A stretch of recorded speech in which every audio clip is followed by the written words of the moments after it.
भारत की गिनती विश्व में सबसे रहस्यमय देशों में से एक में की जाती है।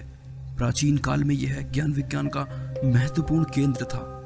भारत का तंत्र मंत्र और इतिहास दुनिया को अपनी तरफ आकर्षित करता रहा है और यह सिलसिला आज भी जारी है। हालांकि समय के साथ दुनिया का नजरिया भारत के प्रति बदला है और वे अब इसे तंत्र मंत्र का देश नहीं बल्कि तेजी से विकसित होती एक अर्थव्यवस्था मानते हैं। आइए जानते हैं कुछ अविश्वसनीय तथ्यों को जो भारत के कई स्थानों से जुड़े हैं। हाय दोस्तों, मैं हूं विशाल और आप देख रहे हैं मिथ टीवी। स्वागत है आपका फिर से एक और नए एपिसोड में। आज के इस एपिसोड में जानेंगे भारत के कुछ रहस्यमय स्थानों के बारे में। रूपकुंड की कंकाल झील। रूपकुंड की कंकाल झील उत्तराखंड राज्य में स्थित एक हिम झील है जो अपने किनारे पर पाए गए 500 से ज्यादा मानव कंकालों के लिए प्रसिद्ध है। यह स्थान निर्जन है और हिमालय पर लगभग 5000 मीटर की ऊंचाई पर स्थित है, जिसके चारों तरफ बर्फ के काफी ऊंचे ग्लेशियर हैं। यहाँ तक पहुँचने का रास्ता बेहद मुश्किल है, इसलिए यह जगह एडवेंचर ट्रैकिंग करने वालों की पसंदीदा जगह मानी जाती है। यह झील यहाँ पर मिलने वाले नरकंकालों के लिए काफी चर्चित है। यहाँ पर गर्मियों में बर्फ पिघलने के साथ ही कहीं पर भी नरकंकाल दिखाई देना आम बात है। यहाँ तक कि झील के अंदर देखने पर भी तलहटी में नरकंकाल दिखाई दे जाते हैं। रूपकुंड झील सालों तक दुर्गम होने की वजह से अज्ञात ही रही। रूपकुंड के आसपास अस्थियों के ढेर और नरकंकालों की खोज सबसे पहले 1942 में भारतीय वन निगम के एक अधिकारी ने की थी। वन निगम के अधिकारी यहाँ किसी दुर्लभ फूल की खोज करने आए थे। एक रेंजर अनजाने में झील के अंदर किसी कठोर चीज से टकराया। देखा गया तो वहां नरकंकाल पाया गया। आगे खोज की तो रहस्य और भी ज्यादा गहरा गया। झील के आसपास और तलहटी में नरकंकालों का ढेर मिला। अधिकारी के साथियों को ऐसा लगा जैसे वे किसी दूसरी दुनिया में आ गए हों। शुरू में वहां के स्थानीय निवासियों के अंधविश्वास की वजह से ये माना जाता रहा कि ये कंकाल किसी राजा और उसके समूह के हैं जो यहाँ की किसी देवी की पूजा करने निकले थे। नाराज देवी ने राजा और उसके पूरे समूह को अपने श्राप से नष्ट कर दिया। पर बाद में हुए वैज्ञानिक परीक्षणों से कुछ वैज्ञानिक तर्क सामने आए। साल 2004 में भारतीय और यूरोपीय वैज्ञानिकों के एक दल ने उस स्थान का दौरा किया ताकि उन कंकालों के बारे में ज्यादा जानकारी मिल सके। हड्डियों के डीएनए परीक्षण से यह पता चला कि ये नरकंकाल वहां के कई अलग अलग समूह में रहने वाले लोगों के थे जिनकी मौत किसी तरह की महामारी फैलने से हुई थी। ऑक्सफोर्ड विश्वविद्यालय रेडियो कार्बन प्रवर्धक यूनिट में हड्डियों की रेडियो कार्बन डेटिंग के हिसाब से इनकी अवधि 850 ईस्वी निर्धारित की गई। खोपड़ियों के फ्रैक्चर के अध्ययन के बाद हैदराबाद, पुणे और लंदन में वैज्ञानिकों ने यह निर्धारित किया कि ये लोग किसी बीमारी से नहीं बल्कि अचानक आए ओलों की आंधी से मरे थे। ये ओले क्रिकेट के गेंदों जितने बड़े थे और खुले हिमालय में कोई जगह न मिलने की वजह से ये सभी लोग मारे गए। जतिंगा वैली। भारत के उत्तर पूर्वी राज्य असम की एक घाटी जतिंगा वैली, जो वहां के पक्षियों के समूह के आत्महत्या किए जाने के लिए दुनिया भर में मशहूर है। लोगों के आत्महत्या करने के कारण समझ आ सकते हैं, लेकिन यहाँ मामला जरा अलग है।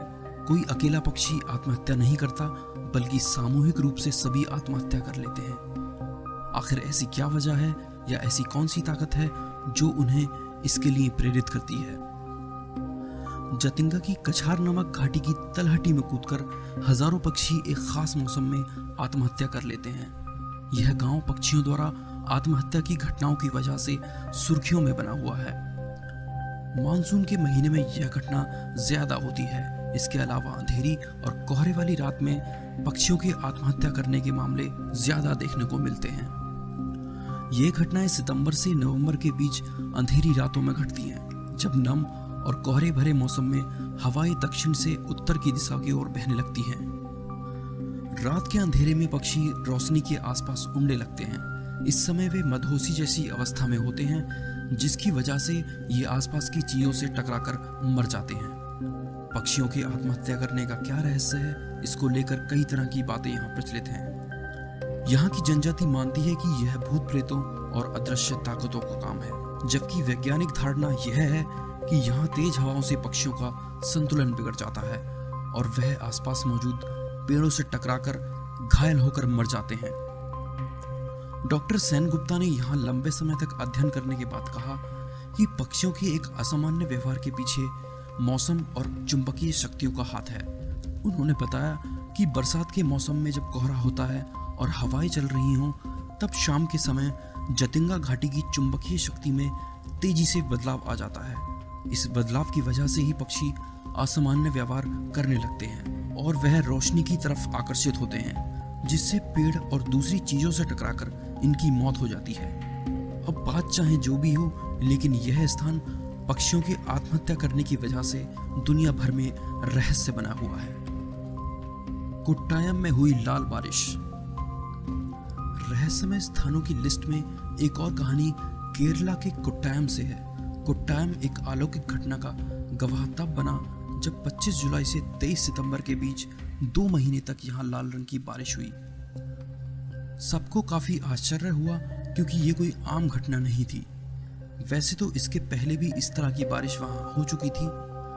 वैज्ञानिकों ने जब जांच की तो उन्हें पानी में रंगीन जीवित कोशिकाओं को पता चला। 2006 में इस बारिश के विषय में कुछ शोधकर्ताओं ने इन्हें अंतरिक्ष की कोशिका के रूप में माना था, क्योंकि ये माइक्रोस्कोप में एक जैविक कोशिका जैसी दिखती थी, जिससे पानी का रंग लाल हो गया था। पानी में पाई गई लाल रंग की जीवित कोशिकाओं की वजह कोई भी पूरी तरह से स्पष्ट नहीं कर पाया। इसके पक्ष में कई वैज्ञानिक तर्क दिए गए, जैसे कि इसकी उत्पत्ति किसी उल्का विस्फोट से हो सकती है। एक और सिद्धांत के मुताबिक इस लाल बारिश का कारण शैवाल भी हो सकता है, जो उस इलाके के पेड़ों में बहुतायत में पाया जाता है। पेड़ों में पाए जाने वाला शैवाल इतनी मात्रा में कैसे वाष्पीकृत हो सकता है कि उससे लाल रंग की बारिश हो सके। इसके पक्ष में काफी तर्क दिए गए, लेकिन इस लाल रंग की बारिश का कोई स्पष्ट कारण सामने नहीं आ सका। जुड़वा गांव। केरल के मल्लपुरम जिले में स्थित कोडिनी गांव को जुड़वाओं के गांव यानी ट्विंस विलेज के नाम से भी जाना जाता है। यहाँ पर वर्तमान में करीब 350 जुड़वा जोड़े रहते हैं, जिनमें नवजात बच्चों से लेकर 65 साल के बुजुर्ग तक शामिल हैं। विश्व स्तर पर हर 1000 बच्चों पर 4 जुड़वा बच्चे पैदा होते हैं। एशिया में तो यह औसत और भी कम है, लेकिन कोडिनी में हर 1000 बच्चों पर 45 जुड़वा बच्चे पैदा होते हैं। कोडिनी एक मुस्लिम बहुल गांव है, जिसकी आबादी करीब 2000 है। इस गांव में घर, स्कूल, बाजार हर जगह हमशक्ल नजर आ जाते हैं। इस गांव में 2008 में 300 बच्चों पर 15 जुड़वा बच्चे जन्मे थे, जो कि अब तक एक साल में जन्मे सबसे ज्यादा जुड़वा बच्चे हैं। अपनी इसी खूबी के चलते कोडिनी विश्व स्तर पर प्रसिद्ध हो चुका है। दुनिया के ज्यादातर बड़े मीडिया हाउस यहाँ की स्टोरी को कवर कर चुके हैं। शुरू के सालों में कोई 1-2 जुड़वा बच्चे पैदा होते थे, लेकिन बाद में इसमें तेजी आई और अब तो बहुत ही ज्यादा रफ्तार से जुड़वा बच्चे पैदा हो रहे हैं। इसका अंदाजा आप इस बात से लगा सकते हैं कि कुल जुड़वा के आधे पिछले 10 सालों में पैदा हुए हैं। कोडिनी गांव इस वजह से आज टूरिस्ट स्थान बन चुका है और बाहर के देशों से काफी संख्या में यहाँ पर रिसर्च टीम आती रहती हैं। आज तक कोई भी यहाँ जुड़वा बच्चे पैदा होने की सही वजह नहीं बता पाया। पहले डॉक्टरों ने यह तर्क दिया था कि यह सब यहाँ के खान पान की वजह से है, लेकिन इस इलाके के लोगों का खान पान केरल के दूसरे इलाकों के समान ही है, इसीलिए इस तर्क को खारिज कर दिया गया। इसके अलावा डॉक्टर अभी तक कोई दूसरी वजह नहीं ढूंढ पाए। लद्दाख की मैग्नेटिक हिल। लद्दाख में एक ऐसा पहाड़ है जो धातु को अपनी ओर खींचता है और उससे बने वाहनों को भी। ये पहाड़ भारत के लेह से 30 किलोमीटर दूरी पर लेह कारगिल श्रीनगर हाईवे पर स्थित है। इस पहाड़ी के पूर्वी हिस्से में सिंधु नदी बहती है। इस मैग्नेटिक हिल को ग्रेविटी हिल के नाम से भी जाना जाता है। माना जाता है कि इस पहाड़ी पर गुरुत्वाकर्षण का नियम फेल हो जाता है। गुरुत्वाकर्षण के नियम के अनुसार यदि हम किसी वस्तु को ढलान पर छोड़ दें तो वह नीचे की तरफ लुढ़केगी, लेकिन चुंबकीय पहाड़ी पर ऐसा नहीं होता। ऐसा माना जाता है कि यदि हम कार को गियर में डालकर छोड़ दें तो यह पहाड़ी ढलान पर नीचे की ओर न जाकर ऊपर की ओर चढ़ती है।